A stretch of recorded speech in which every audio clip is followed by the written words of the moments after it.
Hey, did you know the first African American to publish a book of poetry was a young enslaved girl who had been only in America for maybe about 12 years?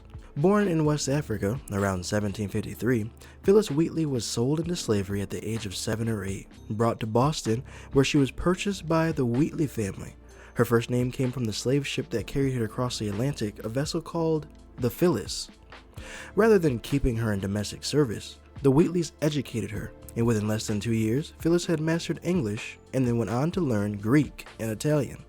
Stunning Boston scholars by translating a tale from the Roman poet Ovid, she began writing poetry in her early teens. When American publishers refused to support a book by an African American, Wheatley traveled to London, where she was not only accepted, but adored, both for her poise and her literary work. In 1773, her poetry collection titled Poems on Various Subjects, Religious and Moral, became the first book of poetry published by an enslaved black woman.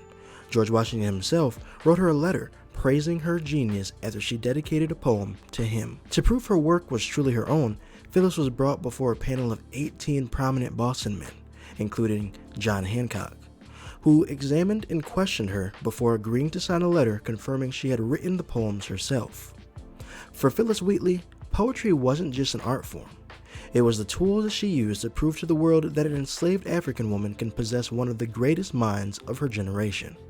And today, on this World Poetry Day, I ask you, have you ever heard or have you ever read any of Phillis Wheatley's poems?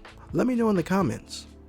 And if you enjoy stories like this, be sure to follow on Spotify, Apple Podcasts, and YouTube for full episodes.